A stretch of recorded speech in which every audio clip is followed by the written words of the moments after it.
हमारे साथ अब मार्केट पर बातचीत करने के लिए एलेक्सर इक्विटीज़ के डायरेक्टर दीपन मेहता जुड़े हैं। उनसे समझते हैं क्या करें मार्केट में अब इस समय। दीपन जी, गुड आफ्टरनून। बताइए क्या अब मार्केट को लेकर आपका व्यू बन रहा है, क्योंकि हमने एक वन वे रैली देखी उस इंडो पाक कॉन्फ्लिक्ट के ओवर होने के बाद, लेकिन पिछले हफ्ते थोड़ी सी वॉलेटिलिटी रही मार्केट में। अनुज, गुड आफ्टरनून। आपका शो पर इनवाइट करने के लिए बहुत बहुत धन्यवाद। मेरे ख्याल से again market is getting into a sideways type of a move और सिलेक्टिव रहेगा। ये जो अर्निंग सीजन है या फिर और कुछ खास इन्वेस्टमेंट थीम है, वहीं पर इन्वेस्टर्स फोकस करेंगे। And wherever there is growth and value, I think वो देयर ओनली दो स्टॉक्स में डू वेल। इसलिए I think we should brace ourselves की आगे चलते शायद साइडवेज मूवमेंट आएगी, लेकिन selectively mid cap stocks, large cap stocks, small cap stocks जहां पर ग्रोथ अच्छी है वहीं पर हमको रिटर्न मिलेंगे। बट अक्रॉस द बोर्ड जो तेजी है, I don't think that is what we are expecting at this point of time. Okay, पर दीपन जी नमस्कार, वीरेंद्र बोल रहा हूँ। पर दो थीम बाजार में इस वक्त सर चढ़ के बोल रहे हैं, वो है डिफेंस और एक कैपिटल मार्केट स्टॉक्स। आपकी शॉपिंग लिस्ट में इनमें से क्या क्या अपीयर हुआ? कहाँ कहाँ पे आपके पास वैल्यूएशन का कंफर्ट था? दोनों में से किधर भी वैल्यूएशन कंफर्ट नहीं है, और यही सबसे बड़ी चैलेंज है मार्केट में कि जो भी अच्छी कंपनियां हैं which have demonstrated growth in beyond the high teens, यानी कि 17-18% से ज्यादा ग्रोथ अगर दिखा रही है, तो उनकी valuations are anywhere above 50 times, 60 times और सो। तो ये बहुत महंगी वैल्यूएशन है, इसलिए थोड़ी दिक्कत आ रही है in terms of trying to identify the right stocks to invest in. लेकिन आई थिंक दैट अगर आपके पास डिफेंस स्टॉक्स है अपने पोर्टफोलियो में, या फिर अगर आपके पास कैपिटल मार्केट के स्टॉक्स है पोर्टफोलियो में, तो आई वुड रिमेन इन्वेस्टेड। लेकिन फ्रेश इन्वेस्टमेंट करने के टाइम थोड़ा ड्यू डिलिजेंस की और ज़रूरत रहती है। It's important that you buy the right valuation. और मेरे ख्याल से आज जिस तरीके से defence shares, capital market shares trade कर रहे हैं, I don't think there is much of a comfort. लेकिन फिर भी अगर आप चाहते हैं तो I think the wealth management companies in the capital market space, जैसे कि 361 है या फिर आनंद राठी है, आई थिंक नुवामा है, I think they may offer the best returns going ahead in terms of their profile and in terms कि उनकी बहुत ज़्यादा अच्छी तरीके से एन्युटी रेवेन्यूज आ रही है which are not cyclical in nature. Okay, valuations महंगे, लेकिन कुछ चुनिंदा स्टॉक्स आपने बताए जो रडार पे रखने चाहिए। दीपन जी गुड आफ्टरनून, श्रेया बात कर रही हूँ। एफएमसीजी स्पेस को लेकर मेरा सवाल, बजट के बाद इम्पैक्ट जब इनकम टैक्स के मोर्चे पर थोड़ी राहत दी गई तो लगा कि अब एक बूम आएगा, पर वो आता हुआ दिखा नहीं। उसके बाद मॉनसून के एक्सपेक्टेशंस जब अच्छे रह सकते हैं, ये खबर आई तब लगा कि फिर एफएमसीजी चलेगा, लेकिन वैसा वाव परफॉर्मेंस दिखा नहीं। रिजल्ट जब आए, रिजल्ट कुछ अच्छे लगे, कुछ ख़राब। आईटीसी के रिजल्ट ओके थे, लेकिन स्ट्रीट ने रिवॉर्ड किया, ब्रोकरेजेस काफ़ी बुलिश। पूरे एफएमसीजी पैक में अभी आप कैसे इसको देख रहे हैं? कहीं कोई ऐसा काउंटर जहां पे आपने एक्सपोजर बढ़ाया हो, या फिर अभी इट्स नो नो? देखिए, ओवरऑल एफएमसीजी पर व्यू हमारा नेगेटिव है, और केवल कुछ सिलेक्ट एफएमसीजी स्टॉक्स है जहां पर अभी भी ग्रोथ है इन दोज कैटेगरीज। वहां पर अगर वैल्यूएशन रीजनेबल आती है तो निवेशक इन्वेस्ट कर सकते हैं। लेकिन ये जो एमएनसी एफएमसीजी शेयर्स है या फिर इंडियन एफएमसीजी कंपनीज है, वहां पर सेक्युलर ग्रोथ स्लो डाउन हो गया है। They are finding it difficult to grow their volumes beyond the population growth, और इसकी वजह से आई थिंक दैट जो उनकी प्रॉफिटेबिलिटी है, जो उनकी ग्रोथ है, वो स्टैग्नेट हो गई है। Not much can be expected going forward also, इसलिए हम इनको अवॉइड करना चाहेंगे। लेकिन कुछ ऐसे एफएमसीजी शेयर्स है, two names come to mind. One is Varun beverages, जो कि is India's largest bottler of Pepsi. उनके आंकड़े बहुत ही बड़े आए थे, और ये अभी भी एक ग्रोथ कैटेगरी है with in FMCG. That looks interesting. फिर एक छोटी सी कंपनी है, मैंने पहले भी आपके साथ डिस्कस किया है, विच इज़ वाडीलाल इंडस्ट्रीज, जो कि इंडिया की second largest ice cream manufacturing company है। वहाँ पर अच्छे ग्रोथ डायनामिक्स दिख रहे हैं। एंड उसके बाद जो अल्कोबेव इंडस्ट्री है, वहाँ पर भी I think prospects are good, and they are somewhat like FMCG. They are basically focused on consumption in nature of fast moving consumer good. वहाँ पर प्रॉस्पेक्ट्स अच्छे दिख रहे हैं, but again in the alcobev also I think आपको selective रहना ज़रूरी है।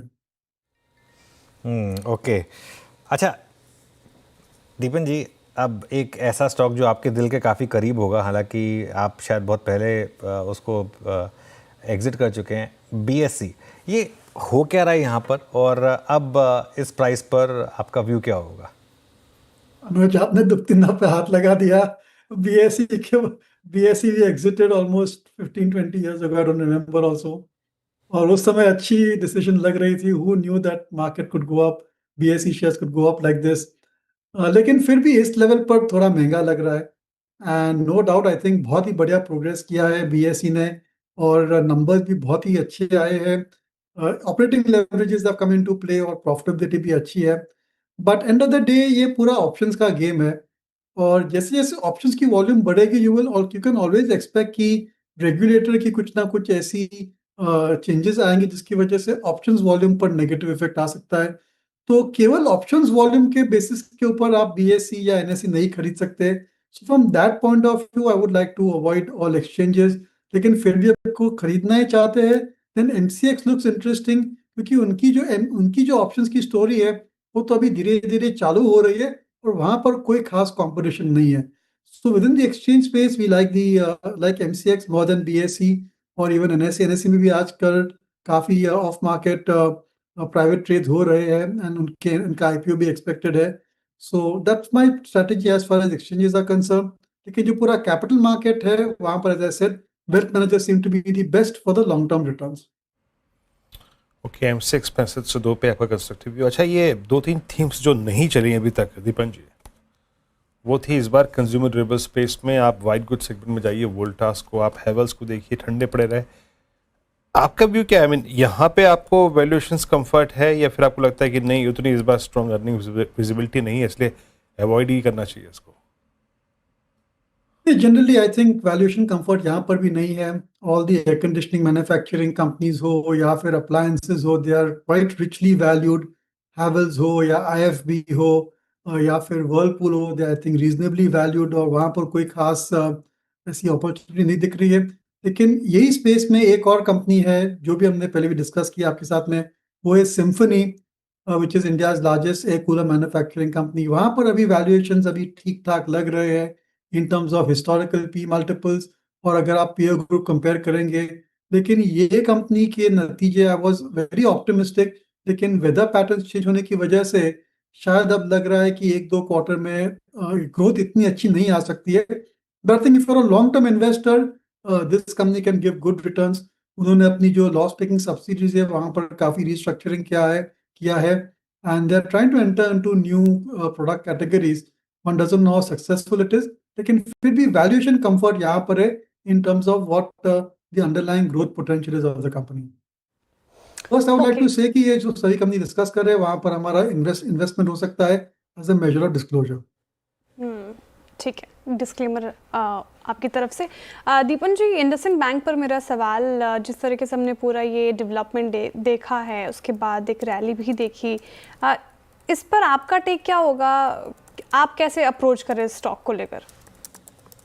बहुत डिसअपॉइंटमेंट है as shareholders of IndusInd bank, और अभी नहीं, I think right from last 5-6 years the stock has been underperforming. IndusInd bank की प्रॉब्लम्स तभी भी थी जब आईएलएफएस की क्राइसिस हुई थी एनबीएफसी में। At that time Ramesh Sobti was the CEO of the company, और उस टाइम भी there was a big spike in the NPS क्योंकि उन्होंने कॉर्पोरेट लोन्स दिए थे विच हैड टर्न बैड। फिर ये इशू आ गया इन terms of their options accounting, और फिर एक और challenges are there in terms of certain further disclosures. So the bad news keeps on coming for IndusInd Bank. इसलिए I think we have seen such a huge correction in the stock price. लेकिन ये कोई नई बात नहीं है banking sector के लिए। We have seen this play out in RBL, in Bandhan Bank, as well as earlier in Axis Bank, ICICI Bank. Not similar, but something where NPAs have spiked up, or there are always some question marks about accounting policies. But अगर strong bank है तो eventually वो निकल जाती है। मेरे ख्याल से इंडसइंड बैंक भी शायद 1-2 साल में ये जो उनके प्रॉब्लम्स थे they may be well behind them. लेकिन जस्ट सबसे बड़ा जो फैक्टर है यहाँ पर is who is going to be the new CEO, और किस हिसाब से वो टीम बनाएंगे, and how they will kind of rebuild the top level and middle level management, और उनकी जो सिस्टम्स है वो कैसे इंप्रूव करेंगे। I think that needs to be seen before you can say that IndusInd bank worst is over और यहाँ से ग्रोथ देखने को मिलेगी। ओके दीपन जी, बहुत बहुत शुक्रिया आप इस कार्यक्रम में शामिल हुए, सभी सेक्टर्स पर अपनी राय रखी, आपने बात रखी, बहुत बहुत शुक्रिया and have a nice weekend sir.